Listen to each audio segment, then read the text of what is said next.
কল্পনা করুন, জাহান্নামীরা জাহান্নামের শাস্তি পেতে আছে, আর তারা চিৎকার করতেছে, বাঁচাও বাঁচাও বাঁচাও, কিন্তু কেউ শোনার নেই। হাজার হাজার বছর পেরিয়ে গেছে, জাহান্নামের উত্তাপে মানুষের শরীর এখন পোড়া কয়লার মতো হয়ে গেছে, কিন্তু সেই কয়লার স্তূপের নিচে এখনও একজন মানুষ বেঁচে আছে, যার বুকে ছিল সরিষার দানা পরিমাণ ঈমান। আল্লাহ তাকে উদ্ধার করবেন, কিন্তু এরপর যা ঘটবে তা মানুষের কল্পনারও বাইরে। কিভাবে সেই পোড়া কয়লা থেকে জ্যান্ত হয়ে সে 10টি পৃথিবীর সমান রাজত্বের মালিক হল? আর কেনই বা আল্লাহ নিজে হেসে দিয়েছিলেন তার সাথে কথোপকথনের সময়? চলুন হাসরের মাঠের সবচেয়ে আশ্চর্যজনক সেই ঘটনাটি জানি। হাসরের মাঠের বিচার শেষ হবার বহু যুগ পরের কথা। জাহান্নামের আগুন তার কাজ করে যাচ্ছে, দাউ দাউ করে জ্বলছে সেই আগুন। সেই আগুনের গর্জনে কান পাতা দেয়। হাদিস শরীফে এসেছে, মহান আল্লাহ রব্বুল আলামিন একদিন জিব্রাইল আলাইহিসসালামকে ডাকবেন। আল্লাহ বলবেন, হে জিব্রাইল, যাও জাহান্নামের অতল গহ্বরে যাও, সেখানে গিয়ে ভালো করে খুঁজে দেখো আমার এমন কোনো বান্দা এখনো বাকি আছে কিনা যার অন্তরে বিন্দু পরিমাণ ঈমান আছে, যে হয়তো জীবনে একবার হলেও আমাকে ভয় পেয়েছিল অথবা একবার হলেও আমাকে ভালোবেসে সিজদা দিয়েছিল। জিব্রাইল আলাইহিসসালাম আল্লাহর হুকুম পেয়ে জাহান্নামের দিকে রওনা হলেন, কিন্তু জাহান্নামের অবস্থা তখন ভয়াবহ। কোটি কোটি মানুষ সেখানে পুড়ে ছাই হয়ে আছে, চেনার কোনো উপায় নেই কে মানুষ আর কে পাথর। জিব্রাইল আলাইহিসসালাম তন্ন তন্ন করে খুঁজলেন, যেন বাতি জ্বালিয়ে খুঁজে দেখা হচ্ছে, কিন্তু তিনি কাউকে চিনতে পারলেন না। তিনি আল্লাহর কাছে ফিরে এসে বললেন, হে রব, আমি তো কাউকে পেলাম না, সবাই জ্বলে পুড়ে কয়লা হয়ে গেছে। আল্লাহ তখন বলবেন, আবার যাও, ভালো করে দেখো, আমার ইলমে আছে এখনো একজন বাকি আছে, তাকে খুঁজে বের করো। জিব্রাইল আলাইহিসসালাম আবার গেলেন। অনেক খোঁজাখুঁজির পর জাহান্নামের এক অন্ধকার কোণায় আগুনের স্তূপের নিচে তিনি একজনকে পেলেন। আগুনে পুড়তে পুড়তে সে এমন এক পিণ্ড বা কয়লায় পরিণত হয়েছে যে তাকে মানুষ বলে চেনার কোনো উপায় নেই। শুধু তার কপালে সিজদার চিহ্নটুকু হয়তো জল জল করছিল, অথবা তার অন্তরের সেই সামান্য ঈমানটুকু টিমটিম করছিল। জিব্রাইল আলাইহিসসালাম সেই পোড়া কয়লার মতো মানুষটিকে জাহান্নাম থেকে বের করে আনলেন। ভাবুন দৃশ্যটা, একজন মানুষ যে হাজার হাজার বছর আগুনে পুড়েছে তাকে আজ মুক্ত করা হচ্ছে।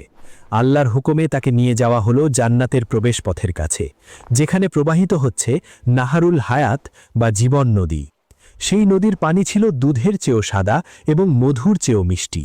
জিব্রাইল আলাইহিসসালাম সেই পোড়া যোগটিকে ওই জীবন নদীর পানিতে চুবালেন বা তার উপর পানি ঢেলে দিলেন। সুবহানাল্লাহ! পানির স্পর্শ লাগতেই এক অলৌকিক ঘটনা ঘটল। যেমন বন্যার পর পলিমাটিতে দ্রুত ঘাস গজিয়ে ওঠে, ঠিক তেমনি লোকটির পোড়া শরীর থেকে কয়লাগুলো খসে পড়তে লাগল। তার নতুন চামড়া গজালো, নতুন মাংস গজালো, তার চেহারা চাঁদের মতো সুন্দর হয়ে গেল। সে আবার এক সুস্থ সবল যুবক হিসেবে উঠে দাঁড়ালো। সে তার নিজের শরীরের দিকে তাকালো। সে বিশ্বাস করতে পারছিল না যে সে আর জাহান্নামে নেই। সে জাহান্নামের দিকে তাকিয়ে চিৎকার করে বলল, আলহামদুলিল্লাহ, সমস্ত প্রশংসা সেই আল্লাহর, যিনি আমাকে তোর কবল থেকে মুক্তি দিয়েছেন।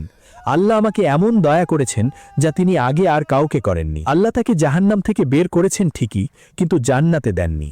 তাকে রাখা হলো জাহান্নাম এবং জান্নাতের মাঝখানের একটি জায়গায়। কিন্তু সমস্যা হলো তার মুখটা তখনও জাহান্নামের দিকে ফেরানো ছিল। জাহান্নামের আগুনের লুলকা বা গরম বাতাস তার গায়ের উপর এসে পড়ছিল। সেই বিষাক্ত গরম বাতাসে তার দম বন্ধ হয়ে আসছিল। সে আর সহ্য করতে পারল না। সে আল্লাহর দরবারে হাত তুলল। সে বলল, হে আমার রব, আমি তোমার কাছে জান্নাত চাই না। আমি জানি আমি অনেক বড় পাপী, আমি জান্নাতের যোগ্য নই, কিন্তু দয়া করে আমার মুখটা জাহান্নামের দিক থেকে ঘুরিয়ে দাও। এই আগুনের গরম বাতাস আমাকে শেষ করে দিচ্ছে। আমাকে শুধু একটু নিরাপদ দূরত্বে রাখো। আল্লাহ রাব্বুল আলামিন তো সবই জানেন। তিনি বান্দার সাথে এক মধুর তর্কে লিপ্ত হলেন। আল্লাহ বললেন, হে আদম সন্তান, আমি যদি তোর এই দোয়া কবুল করি এবং তোকে জাহান্নামের গরম বাতাস থেকে বাঁচিয়ে দিই, তবে তুই কথা দিচ্ছিস যে তুই আমার কাছে আর কিছু চাইবি না? লোকটি তখন মহা খুশি। সে বলল, হে আল্লাহ, তোমার ইজ্জতের কসম, আমি কথা দিচ্ছি আমি আর কিচ্ছু চাইব না। শুধু এই আগুন থেকে আমাকে আড়াল করে দাও, এটাই আমার জন্য যথেষ্ট। আল্লাহ তার ওয়াদা নিলেন। লোকটির মুখ জাহান্নাম থেকে ঘুরিয়ে জান্নাতের দিকে করে দেওয়া হলো এবং তাকে জাহান্নাম থেকে নিরাপদ দূরত্বে সরিয়ে আনা হলো। আহ, কি শান্তি! গরম বাতাস আর নেই, শীতল বাতাস বইছে। লোকটি স্বস্তির নিঃশ্বাস ফেলল। সে ভাবল, আমি বেঁচে গেছি, আমার আর কিচ্ছু চাই না। সে সেখানে চুপচাপ বসে রইল। বেশ কিছু সময় পার হয়ে গেল, কিন্তু মানুষের নফস তো বড় লোভী, সে চুপ করে বসে থাকতে পারল না। সে আর চোখে সামনের দিকে তাকালো। দূরে, বহু দূরে সে দেখতে পেল একটা বিশাল ছায়াদার গাছ। সেই গাছের নিচে টলটলে পানির ঝর্ণা, গাছের পাতাগুলো বাতাসে দুলছে। লোকটি এতক্ষণ গরমের মধ্যে ছিল, এখন সেই ছায়া দেখে তার জিভে পানি চলে এলো। সে মনে মনে ভাবল, আহা, যদি ওই গাছটার নিচে একটু বসতে পারতাম, একটু পানি খেতে পারতাম। কিন্তু সে তো আল্লাহর সাথে ওয়াদা করেছে, সে আর কিছু চাইবে না। সে চুপ করে থাকার চেষ্টা করল, কিন্তু পারল না। তার ধৈর্য ভেঙে গেল। সে ভয়ে ভয়ে আবার আল্লাহকে ডাকল, হে আমার রব। আল্লাহ বললেন, কি হলো তোর? তুই না ওয়াদা করেছিলি আর কিছু চাইবি না? লোকটি তখন বলল, আল্লাহ, আমি আর কিচ্ছু চাই না, শুধু ওই গাছটার নিচে আমাকে একটু নিয়ে যাও। আমি শুধু ওর ছায়ায় বসবো আর পানি খাবো। কসম করে বলছি, এরপর আর কিচ্ছু চাইব না। আল্লাহ বললেন, ওরে আদম সন্তান, তুই বড় ওয়াদা খেলাফকারী, তুই কি আবার নতুন করে চুক্তি করবি? সে বলল, হ্যাঁ আল্লাহ, এবার পাক্কা কথা দিচ্ছি, ওই গাছের নিচে নিলেই আমি খুশি। আল্লাহ জানতেন সে আবার চাইবে, তবুও আল্লাহ তাকে মায়া করলেন। আল্লাহ তাকে সেই গাছের নিচে নিয়ে গেলেন। সে ছায়ায় বসল, পানি খেল। তার মনে হলো সব সুখ সে পেয়ে গেছে। সে ভাবল, ব্যাস, আর কি লাগে? কিন্তু আল্লাহ তাকে পরীক্ষা করতেই থাকলেন। কিছুক্ষণ পর আল্লাহ তার চোখের সামনে আগের গাছটির চেয়েও অনেক বেশি সুন্দর, অনেক বেশি বড় এবং আকর্ষণীয় আরেকটি গাছ ফুটিয়ে তুললেন। সেই গাছটি ছিল জান্নাতের দরজার আরও একটু কাছে। লোকটি যখন দ্বিতীয় গাছটি দেখল, তার মন আবার চঞ্চল হয়ে উঠল। সে আগের ওয়াদার কথা ভুলে গেল। সে ভাবল, ওই গাছটা তো আরও সুন্দর, ওখানে গেলে আরও আরাম পাব। সে আবার আল্লাহর কাছে হাত পাতল। আল্লাহ আবার তাকে মনে করিয়ে দিলেন তার চুক্তির কথা। আল্লাহ বললেন, তুই না মুসলে কাতলি, তুই না বললি আর চাইবি না? লোকটি বলল, আল্লাহ, আমাকে লজ্জিত করো না, এটাই শেষ, আর একবার সুযোগ দাও। আল্লাহ তাকে দ্বিতীয় গাছের নিচে নিয়ে গেলেন। সে সেখানে বসল, কিন্তু সেখান থেকে সে জান্নাতের সেই শীতল বাতাস আর জান্নাতি ফুলের ঘ্রাণ যখন লোকটির নাকে এসে লাগল, তখন তার ধৈর্যের বাঁধ পুরোপুরি ভেঙে গেল। সে জান্নাতের ভেতর থেকে মানুষের আনন্দের আওয়াজ শুনতে পাচ্ছিল। সে বুঝতে পারছিল ওই দেওয়ালের ওপাশেই আছে অনন্ত সুখের জগৎ। সে ভাবল, আমি যদি দরজার বাইরেই বসে থাকি আর ভেতরে না ঢুকতে পারি, তবে আমার চেয়ে বড় হতভাগা আর কে হবে? সে মনে মনে ভাবল, যেন সে তৃষ্ণার্ত হয়ে পানির কলসির পাশে বসে আছে, কিন্তু পানি খেতে পারছে না। সে কিছুক্ষণ চুপ করে থাকার চেষ্টা করল, কিন্তু বেশিক্ষণ পারল না। তার ভেতরটা ছটপট করে উঠল। সে আবার ভয়ে ভয়ে খুব সংকোচের সাথে আল্লাহর দিকে হাত তুলল। সে বলল, হে আমার রব, হে দয়ালু আল্লাহ। আল্লাহ রব্বুল আলামিন তো তার মনের অবস্থা জানতেন। তিনি বললেন, কি হলো তোর? তুই না একটু আগেই কসম করে বললি আর কিছু চাইবি না? তুই না আমার সাথে চুক্তি করলি? লোকটি তখন কান্নাকাটি শুরু করে দিল। সে বলল, হে আল্লাহ, তুমি আমাকে তিরস্কার করো না, আমি সহ্য করতে পারছি না। ওই জান্নাতের শান্তি আমাকে পাগল করে দিচ্ছে। তুমি আমাকে সৃষ্টি জগতের সবচেয়ে হতভাগা বানিও না। আমাকে শুধু ওই দরজার ভেতরে ঢোকার অনুমতি দাও। আমি আর কিচ্ছু চাইব না, এবার আমি পাক্কা ওয়াদা করছি। আল্লাহ রাব্বুল আলামিন তার বান্দার এই আকুতি দেখে হেসে দিলেন। আল্লাহ তার উপর দয়া করলেন। তিনি বললেন, ঠিক আছে, আমি যদি তোকে জান্নাতে ঢুকিয়ে দিই, তুই আবার অন্য কিছু চাইবি তো? লোকটি বলল, না আল্লাহ, তোমার ইজ্জতের কসম, জান্নাতে ঢুকলে আর কি চাওয়ার থাকে, ওটাই তো সব। আল্লাহ তাকে অনুমতি দিলেন, বললেন, যা, আমার জান্নাতে প্রবেশ কর। লোকটি তখন আনন্দে আত্মহারা হয়ে গেল। সে এক দৌড়ে জান্নাতের গেট দিয়ে ভেতরে প্রবেশ করল। সে ভাবল, জান্নাতে গিয়ে সে নিজের জন্য বিশাল জায়গা দখল করে নেবে। কিন্তু ভেতরে ঢুকেই সে থমকে দাঁড়ালো। সে দেখল জান্নাত কানায় কানায় পূর্ণ। সে দেখল জান্নাতের প্রতিটি প্রাসাদে মানুষ বসবাস করছে, প্রতিটি বাগানে হুর ও গেলমানরা ঘোরাফেরা করছে। কোথাও তিল ধারণের জায়গা নেই বলে মনে হচ্ছে। সে ভাবল, হায় হায়, আমি তো সবার শেষে এসেছি, মনে হয় সব সিট বুকিং হয়ে গেছে, আমার জন্য তো কোনো জায়গা খালি নেই। সে হতাশ হয়ে আবার আল্লাহর কাছে ফিরে এলো। সে বলল, হে আমার রব, তুমি আমাকে জান্নাতে পাঠালে, কিন্তু আমি গিয়ে দেখলাম জান্নাত তো লোকারণ্য, মানুষ যার যার জায়গা দখল করে নিয়েছে। আমার থাকার মতো তো কোনো জায়গাই নেই, সব পূর্ণ হয়ে গেছে। আল্লাহ বললেন, তুই কি ঠিক দেখেছিস? আমার জান্নাত কি এত ছোট? যা, আবার গিয়ে দেখ, তোর জন্য জায়গা আছে। লোকটি আবার গেল, কিন্তু আল্লাহর এক বিশেষ কুদরত বা পরীক্ষার কারণে তার চোখে মনে হলো জান্নাত একদম ঠাসা, কোথাও বসার জায়গা নেই। সে আবার ফিরে এলো। সে বলল, আল্লাহ, আমি দেখে এলাম, সত্যি বলছি, তিল ধারণের জায়গা নেই, সব পূর্ণ হয়ে গেছে। আল্লাহ তাকে তৃতীয়বার পাঠালেন। সে তৃতীয়বারও একই দৃশ্য দেখল। সে ভাবল, আমি যেহেতু জাহান্নাম থেকে সবার শেষে বের হয়েছি, তাই বোধহয় আমার কপালে আর জায়গা জুটল না। সে মন খারাপ করে আল্লাহর কাছে ফিরে এসে বলল, হে রব, জায়গা তো নেই। তখন আল্লাহ রব্বুল আলামিন এই সদ্য জাহান্নাম ফেরত পোড়া দাগওয়ালা সাধারণ মানুষটির সাথে এমন এক কথা বললেন, যা শুনে সে নিজের কানকে বিশ্বাস করতে পারল না। আল্লাহ তাকে জিজ্ঞেস করলেন, আচ্ছা, তুই কি দুনিয়ার বাদশাহদের কথা জানিস? দুনিয়ার রাজত্ব কেমন হতো মনে আছে? লোকটি বলল, হ্যাঁ রব, মনে আছে। দুনিয়ার রাজাদের বিশাল বিশাল রাজ্য থাকত। আল্লাহ বললেন, আমি যদি তোকে ওই দুনিয়ার একজন বাদশার সমান রাজত্ব দিই, তবে কি তুই খুশি হবি? লোকটি অবাক হয়ে গেল। সে তো থাকার জন্য সামান্য একটা কুঁড়ে ঘর খুঁজছিল, আর আল্লাহ তাকে বলছেন একজন রাজার সমান রাজত্ব দেবেন। সে বলল, হে আল্লাহ, তুমি কি আমার সাথে ঠাট্টা করছো? তুমি কি আমার সাথে মশকরা করছো?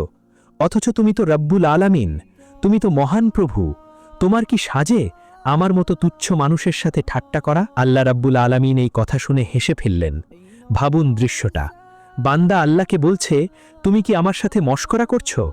কারণ সে বিশ্বাসই করতে পারছে না যে তার মতো নগণ্য মানুষকে আল্লাহ আস্ত একটা রাজত্ব দিয়ে দেবেন। তখন আল্লাহ হাসি থামিয়ে গম্ভীর এবং দয়ালু কণ্ঠে বললেন, না রে বান্দা, আমি তোর সাথে ঠাট্টা করছি না। আমি যা চাই তা করার ক্ষমতা আমি রাখি। তুই একজন রাজার সমান চেয়েছিস, যা, আমি তোকে দুনিয়ার একজন রাজার সমপরিমাণ রাজত্ব দিলাম। লোকটি খুশিতে বলে উঠল, আমি সন্তুষ্ট হে রব, আমি সন্তুষ্ট। কিন্তু আল্লাহ বললেন, দাঁড়া দাঁড়া, এত সহজে না, খেলা তো এখনো শেষ হয়নি, খেলা তো আরও খেলতে হবে। আমি তোকে আরও দিলাম, আরও দিলাম, আরও দিলাম, আরও দিলাম। আল্লাহ এভাবে 5 বার বললেন, অর্থাৎ দুনিয়ার 5 জন রাজার সমান রাজত্ব। পঞ্চমবারের সময় লোকটি চিৎকার করে বলল, যথেষ্ট হয়েছে হে প্রভু, আমি এতেই মহা খুশি। তখন আল্লাহ বললেন, না, এতেই শেষ নয়, এই নে আরও 5 গুণ, অর্থাৎ এই দুনিয়ার সবচাইতে বড় রাজার চেয়েও 10 গুণ বড় রাজত্ব আমি তোকে দান করলাম, এবং এর সাথে তোর মন যা চাইবে এবং তোর চোখ যা দেখে শান্তি পাবে, সেই সব কিছুই তোর জন্য হালাল করে দেওয়া হলো। আল্লাহর সেই ঘোষণা শোনার পর লোকটি খুশিতে পাগল হয়ে গেল। সে দৌড়ে তার সেই বিশাল রাজপ্রাসাদের দিকে ছুটে গেল। যেই মানুষটি একটু আগেও থাকার জন্য একটা গাছের ছায়া ভিক্ষা চাইছিল, আজ সে 10টি দুনিয়ার সমান বড় এক সাম্রাজ্যের মালিক। সে যখন তার প্রাসাদে প্রবেশ করল, তখন তার চোখ ধাঁধিয়ে গেল। প্রাসাদের দেওয়ালগুলো স্বর্ণ ও রৌপ্যের ইটে তৈরি, যার গাঁথুনি হল মেশক আম্বারের। মেঝের উপর বিছানো আছে মণি মুক্তা। সে দেখল হাজার হাজার খাদেম বা সেবক তার আদেশের অপেক্ষায় 2 পাশে সারিবদ্ধ হয়ে দাঁড়িয়ে আছে। তারা তাকে দেখে সালাম দিচ্ছে, আসসালামু আলাইকুম ইয়া ওয়ালি আল্লাহ। সে তার খাস কামরায় বা শয়নকক্ষে প্রবেশ করল। সেখানে তার জন্য অপেক্ষা করছিল জান্নাতি হুররা। হাদিসে এসেছে, তার 2 হুর দৌড়ে এসে তাকে জড়িয়ে ধরবে। তাদের সৌন্দর্য এতটাই উজ্জ্বল যে তাদের পরনের 70টি রেশমি কাপড়ের নিচ থেকেও তাদের পায়ের হাড়ের মজ্জা দেখা যাবে। তারা তাকে দেখে খুশিতে আত্মহারা হয়ে বলবে, আলহামদুলিল্লাহিল্লাযী আহইয়াকা লানা ওয়া আহইয়ানা লাকা, অর্থাৎ সমস্ত প্রশংসা আল্লাহর, যিনি আপনাকে জীবিত করেছেন এবং আমাদের আপনার জন্য সৃষ্টি করেছেন। সে তার স্ত্রীদের দিকে তাকাবে, তার বিশাল রাজত্বের দিকে তাকাবে, তার অঢেল সম্পদের দিকে তাকাবে। সে ভাববে, 1000 বছর ধরে আগুনে পোড়ার সেই কষ্ট আজ সার্থক হয়েছে। সে তখন খুশিতে চিৎকার করে বলবে, আল্লাহর কসম, আল্লাহ আমাকে যা দিয়েছেন, সৃষ্টির শুরু থেকে শেষ পর্যন্ত আজ পর্যন্ত আর কাউকেই আল্লাহ এত কিছু দেননি। চিন্তা করুন, সে হলো জান্নাতের সবচেয়ে ছোট এবং সর্বশেষ ব্যক্তি, অথচ তার প্রাপ্তি এত বেশি যে সে মনে করছে সেই সবার চেয়ে সেরা। সে জানেও না যে তার চেয়ে উপরের স্তরের জান্নাতীদের নিয়ামত কত গুণ বেশি।